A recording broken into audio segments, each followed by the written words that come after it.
Hi, I'm William Seymour, and I'm going to be presenting the results of a study undertaken with my colleague Max van Kleek at the University of Oxford on the interactions between trust, anthropomorphism, and relationship development in voice assistants. People have been fascinated with computers that can talk for decades. Science fiction has many notable examples of this, from the machine and mensch in Metropolis to Asimov's writing on humaniform robots. These authors and others like them explored the benefits and the drawbacks of interacting with machines that mimic human thought and conversation.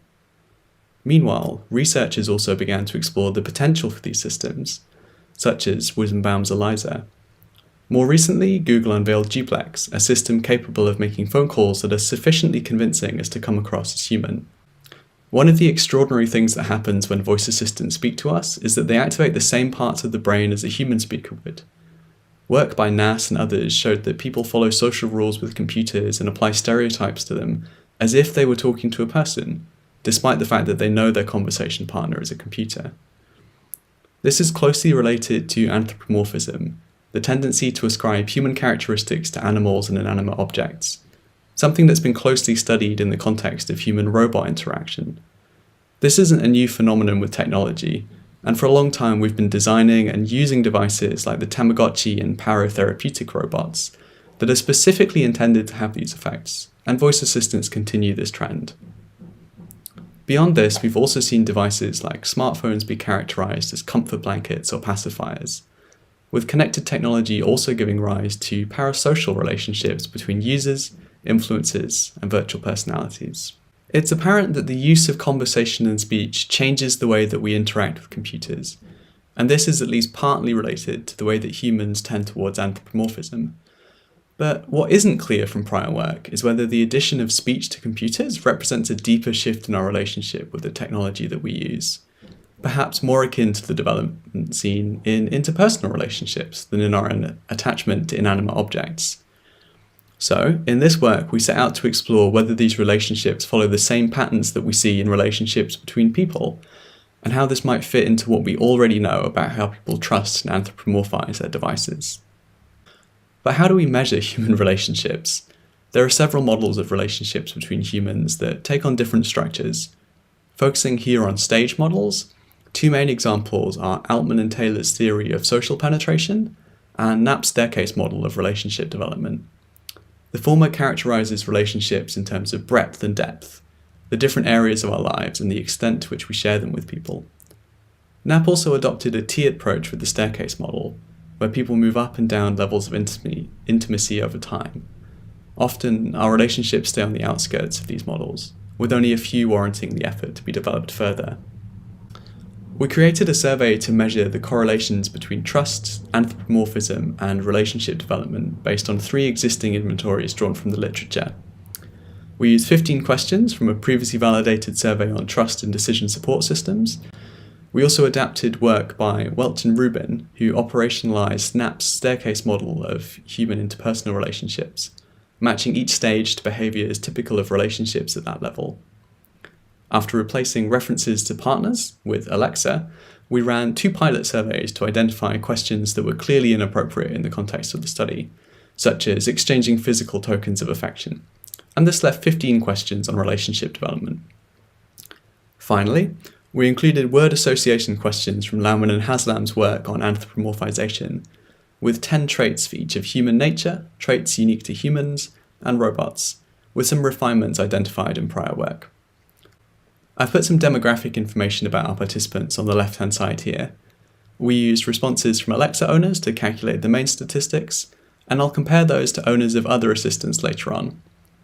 The results show that there was a range of responses to the relationship development questions, which had a wider spread than the trust and anthropomorphism scales, as shown in the violin plot here. These answers were also more weighted towards the lower end of the ranges, with the opposite being true for trust and anthropomorphism. We calculated Cronbach's alpha as a measure of internal consistency for each metric, and all of these met or exceeded the threshold for acceptability. Looking back at RQ1, we can tentatively answer that relationship development does make sense in the context of voice assistants. Instead of being rejected, as we've seen with similar social questions in previous research, we see here that the relationship scale attracted a broad range of responses, and that people were able to engage with the questions without finding them too dissonant. Moving on to interactions between survey axes, we can see that there was a strong correlation between trust in an assistant and relationship closeness with it. There were also moderate correlations between human anthropomorphism and both relationship development and trust. Perhaps unsurprisingly, robot anthropomorphism was negatively associated with relationship development. The fact that all three scales broadly increased in unison leads us to answer RQ2, which concerned their correlation, in the affirmative. It also hints at the presence of an underlying factor, although it's unclear from the data that we have what this could be. Answering RQ3 about the influence of secondary characteristics, we saw that the majority of participants used an Alexa registered to their own account, and these people generally had higher relationship development scores than those whose Alexa was administered or purchased by someone else. Trust was also higher for participants who used their own account. Interestingly, it didn't matter how long people had owned their Echo, or how many of them were present in the household. Bringing in results from users of the Google Assistant, we can see that the same correlations are present, and they're of roughly similar magnitude. While we didn't see the correlation between trust and human anthropomorphism replicated, we would expect this to be the case given a larger sample to draw from. What was really interesting though was that people who trusted Google Assistant were more likely to assign it robotic or mechanical traits, in stark contrast to the responses from Alexa owners. Across the different survey axes, we see that trust scores and the robotic nature of Alexa are pretty uncontroversial, with less variation across the responses. What differed the most was the extent to which Alexa was treated and interacted with as human. As speech recognition technology develops, voice assistants increasingly skirt the boundary of humanness. Existing research links this to purification work, where people continually redefine mental categories like human and machine in order to keep them separate. An example of this is when people describe jokes told by Alexa as scripted, but those by comedians as showing intent and awareness. In the study, we expected this to cause a bimodal distribution in relationship scores, as people sought to categorize Alexa firmly as either human or machine. But this wasn't the case, perhaps suggesting that after years in the public consciousness, people might have already adjusted to Alexa's nature and undertaken the bulk of this purification work.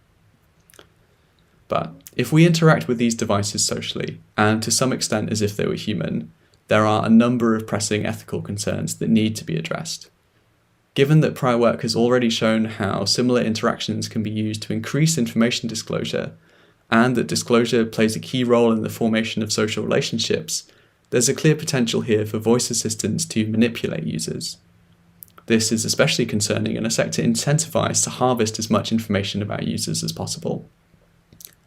Thinking longer term, the potential interactions between social devices and mechanisms like microtransactions are also concerning, and as a society, we'll have to decide how much to tolerate devices that exploit social processes in this way. Given the inseparability of voice assistants and their associated cloud ecosystems, trust in an assistant should rationally be the same as trust in the vendor who sold it. The results of the study were promising in this respect, with trust in Alexa and Google Assistant moderately correlated with trust in their parent companies. This represents a key difference from interpersonal relationships, where we might trust or respect someone despite their institutional or social affiliations, like trusting a friend who's a used car salesperson. An intuitive explanation for this might be that this is an effect of trust building over time, but the results showed no correlation between ownership duration and any of the survey axes. A more likely explanation is that people who trust Google or Amazon are more likely to buy voice assistants from them in the first place, although prior work has shown that people's mental models of voice assistants often miss online processing of voice recordings. So we open exploration of this complex relationship as an exciting avenue for future work. To conclude, speech is a complex and important affordance for interaction, and the sophistication of software like Alexa shows how far things have progressed since the likes of Eliza.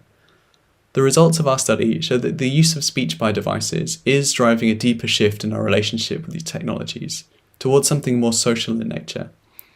This raises important questions around trust, and the extent to which more social connections to technology could be used to surveil and manipulate us. Thank you very much for listening, and please don't hesitate to get in contact with me if you have any questions.